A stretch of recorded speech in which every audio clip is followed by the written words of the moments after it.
Ever wish you could, like, peek into the future of tech? Hmm. Well, today we're diving deep into ICT research management. It's a field where you can do just that. We've got this in-depth career guide from RoleCatcher, and it's way more than your typical job description. Oh, definitely. We're going to unpack the unique blend of like serious tech wizardry and high-level strategic leadership that's literally shaping how businesses are navigating this ever-changing world of technology. Right, and it's changing so fast. Exactly, and somebody's got to stay ahead of the curve, right? So are you ready to decode the secrets of an ICT research manager with us? What do you think? Let's do it. It's a role that's becoming more and more vital every day, especially with technology evolving at this breakneck speed we're seeing. It's not just about knowing the tech anymore, right? Yeah. It's more about understanding the impact, making these big picture decisions. So let's unpack this a bit. What does an ICT research manager actually do all day? They're like the architects of an organization's technological future, constantly researching and evaluating emerging trends, but not just understanding the tech itself. Right. It's about analyzing how it fits into the bigger picture of the business. Okay, so it's more than just reading tech blogs and tinkering with the latest gadgets. Yeah. You're saying they're making real-world decisions that affect the entire organization. Absolutely. They bridge the gap between, say, a cutting-edge piece of software and how it can actually be used to improve efficiency, boost profits, you name it. They even design the training programs to bring everybody on board, making sure the whole team's speaking the same tech language. It's very hands-on leadership. So they need to be good communicators too then, not just tech geniuses. Huge part of it. They're constantly advocating for their vision, collaborating with different teams, sometimes even calming the fears of those who might be, a little tech-phobic. Yeah, that takes some serious people skills on top of all the technical expertise, like being a tech whisperer almost, guiding the organization toward a future that's, powered by innovation. Exactly. No wonder this role is in such high demand. And the demand is only going to skyrocket as technology keeps evolving at this crazy pace. And this brings us to an important point. This career path, it isn't for the faint of heart. You're right. The guy doesn't sugarcoat it at all. There are some definite pros and cons here. So let's talk about the realities of this job. What should someone be prepared for? I mean, we've talked about the excitement of shaping the future of tech, but what about the day-to-day grind? Well, imagine a new cybersecurity threat emerges. An ICT research manager would need to instantly dive into the research, understand the threat, the potential impact. Whoa. But it doesn't stop there. They need to figure out where their organization is most vulnerable to this specific threat. That sounds intense. It's like a race against time to protect the organization from a digital disaster. And then comes the judgment call. What's the best course of action? Is it new security software? Updating their data storage protocols? Maybe even a complete overhaul of the organization's security systems? This is where those tough decisions come in. It's like being like a tech detective, but also a strategist at the same time, you know? Right. You're making these tough calls, justifying your decisions, and then actually implementing them successfully. You're not just a tech expert, you're a leader who can inspire and drive change. Exactly. And that's why those soft skills, they're just as crucial as that hard technical knowledge in this line of work. You're constantly communicating, collaborating, advocating for your vision. So let's say someone is ready to dive into this world of ICT research, right? They're armed with all these insights we've talked about. Where do they even begin? The career path seems, I don't know, kind of intimidating from the outside. Yeah. Luckily, our trusty guide, it breaks down those typical stages of an ICT research career, starting with entry-level analyst roles all the way up to those senior management positions.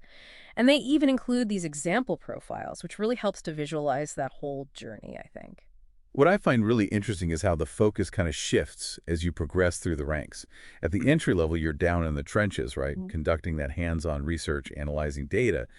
But as you gain experience, responsibility, you're increasingly focused on the bigger picture, the strategy, leadership, organizational impact. It's like starting as a solo coder and then ending up as the conductor of a tech orchestra or something? Yeah, that's a good analogy. So at the very beginning, you've got your ICT research analysts, right? Right. They're probably assisting with research projects, learning the ropes. Precisely. Yeah. Building that foundational knowledge, supporting the more senior researchers. The example profile in the guide, it even mentions things like conducting research on emerging trends, assisting with training programs. It's very much like learning by doing. Then you move up to ICT Research Associate, where you're taking on more responsibilities, still a lot of research involved, but now you're coordinating projects, maybe even presenting your findings to stakeholders. Right, and this is where those communication and presentation skills, they become really important. The guide's example profile for this stage, it talks about designing, delivering training programs, collaborating on those implementation strategies. You're not just like reporting on the research anymore. You're actively involved in putting it into practice. Then come the big leagues, the ICT Research Manager. This is the role we've been focusing on, where you're leading a team making those high-level decisions. And thinking strategically about how technology aligns with the organizations, like long-term objectives. The example profile here highlights planning, monitoring those research activities, Yeah. evaluating those emerging trends, but with a business lens. It's a demanding role, for sure, Yeah. but incredibly rewarding if you thrive in that type of environment. And for those who just want to keep climbing that ladder, you've got the Senior ICT Research Manager position. Leading large-scale research initiatives, driving innovation across the entire organization. Talk about a tech powerhouse. They are the mentors, the thought leaders, Mm. often the ones shaping the future direction of technology within their organizations. It's a combination of years of experience, a deep understanding of the field, but then also those exceptional leadership skills. So you've got this clear path laid out, but how does someone actually move up that ladder? I mean, is it just about putting in the time, or are there like specific things people can do to actually stand out? Experience is definitely key, but it's not just about, tenure. It's about actively seeking out challenging projects, taking on those leadership roles when they arise, and just consistently exceeding expectations. And I'm guessing certifications, continuing education are pretty essential in a field that changes as quickly as this one, right? Absolutely. Staying ahead of the curve is paramount. Hmm. The guide specifically mentions, let's see, certifications like the Project Management Professional, the PMP, the Certified Information Systems Security Professional, CISSP. Okay, this sounds kind of intense. They can be, yeah. But they demonstrate a commitment to that professional development and can really give you a competitive edge. Don't underestimate the power of networking either.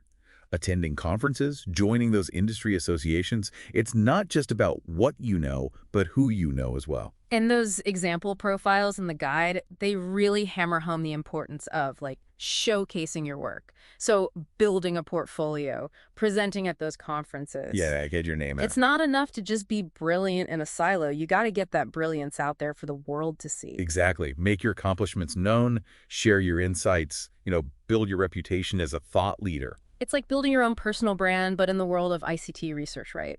You're not just an employee. You're a thought leader, an innovator. So to sum it all up, we've uncovered some pretty incredible insights into what it takes to be an ICT research manager. Yeah, we've seen how it's not just about being a tech whiz, but also about understanding the business impact of technology, leading teams, making those critical decisions that can shape an organization's future. It's about connecting those digital dots to create a bigger picture, a clearer vision for where technology can take us. And with technology advancing faster than ever, the need for skilled ICT research managers is only going to intensify. It's a career path filled with challenges for sure, but the potential rewards are immense. To be at the forefront of innovation, to guide organizations through the ever-changing tech landscape, to make a real, tangible difference, that's what makes this field so exciting. Absolutely. And that brings us to our final thought-provoking question for you as you continue your own exploration of ICT research. With technology constantly evolving, what kind of future do you envision for this field? What role will you play in shaping the way we interact with technology in business and beyond?